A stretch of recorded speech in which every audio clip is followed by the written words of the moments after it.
The new rank insignia is being donned by the President of the Republic of the Philippines, together with Mrs. Patricia Jane Torre, the spouse of our newly appointed Chief of the Philippine National Police.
Very much, and hail to the new Chief of the Philippine National Police. Thank you, His Excellency. You may now be seated. The newly appointed Chief of the Philippine National Police for his inaugural speech. Ladies and gentlemen, once again, Police General Nicolas Torre III.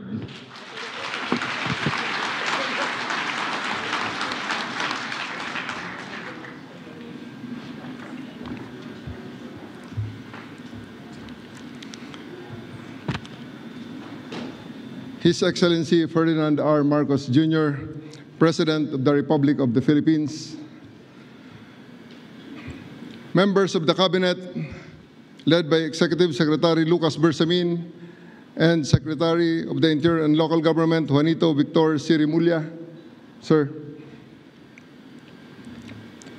officers and personnel of the Philippine National Police, partners in uniform in the Armed Forces of the Philippines, members of the Diplomatic Corps, fellow public servants, friends and my family, my wife Jane, JP, RF, and BF, to everyone joining us from the live stream. And allow me to greet my late father, Master Sergeant Rodolfo M. Torre, 551354 PC. Magandang araw po sa inyong lahat. Today I stand before you as a public servant, humbled by the enormity of the task and inspired by the mission all of us share. to serve and protect the Filipino people with integrity, courage, and compassion.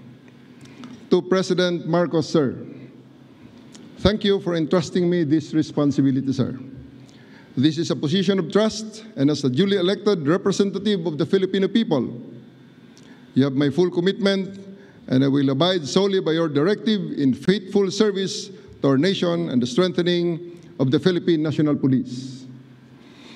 To General Romel Marbil, sir, thank you for your service and legacy. I and the entire Philippine National Police will build on your efforts and aims to steer our organization forward, grounded in unity and guided by the principles of the rule of law. We recognize that every step we take from today is built on the foundations that you have laid.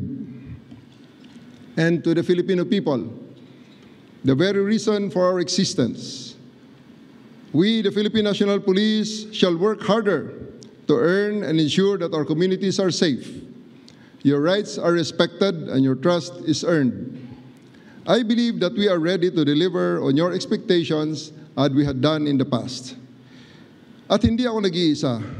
I stand shoulder to shoulder with the over 220,000 strong and dedicated men and women of the Philippine National Police, each one entrusted with upholding the dignity and honor that our badge represents.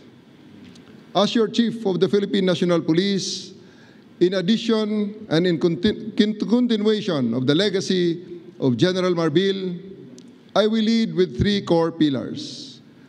Pillar number one is in compliance to the directive of the President for swift and responsive public service.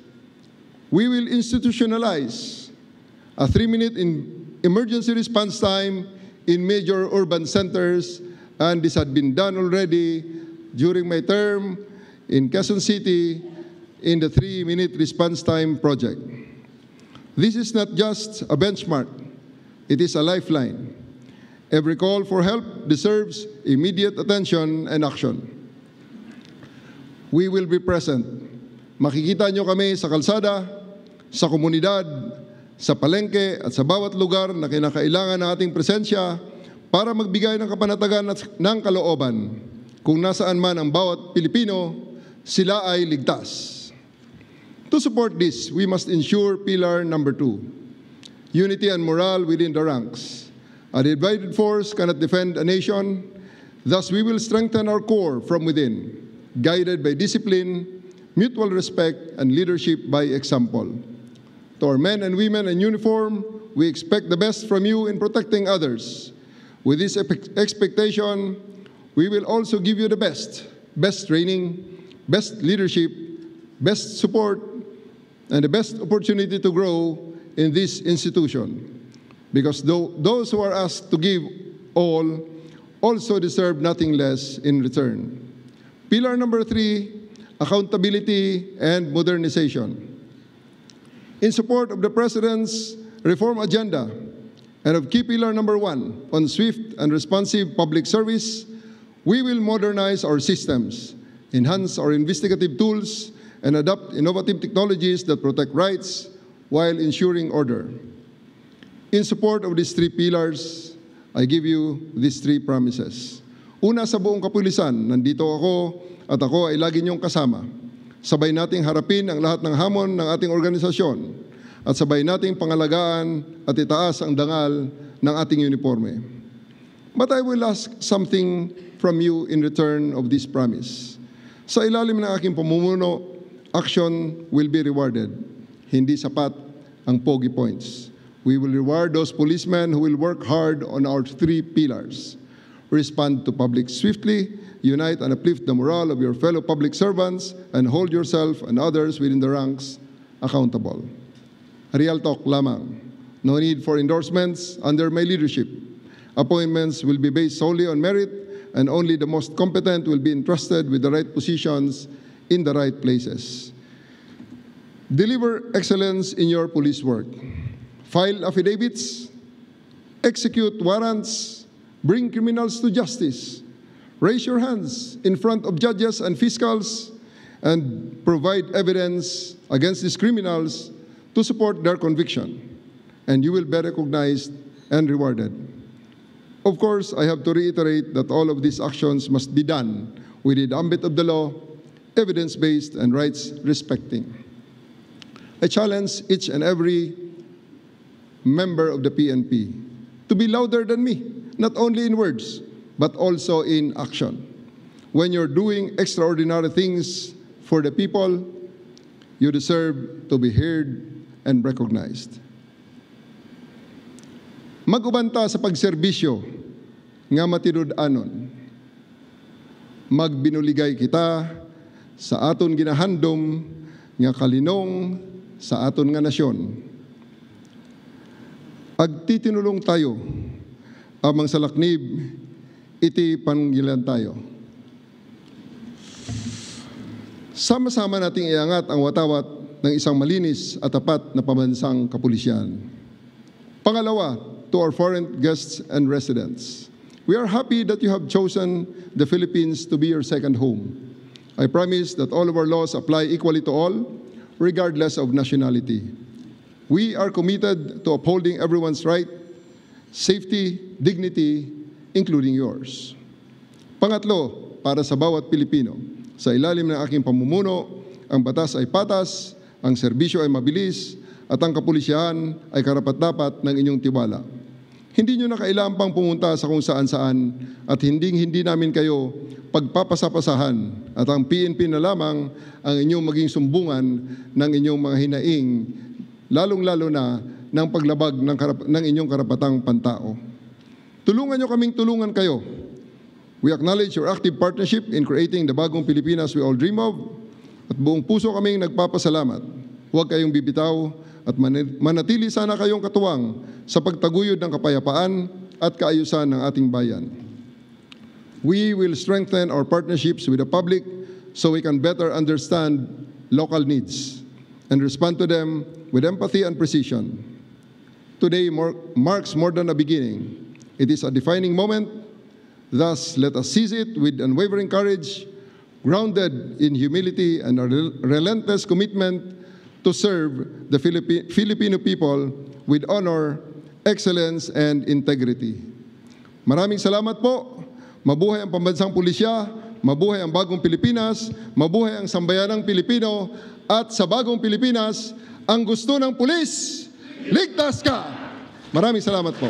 Thank you very much and congratulations, Police General Nicolas Torre III.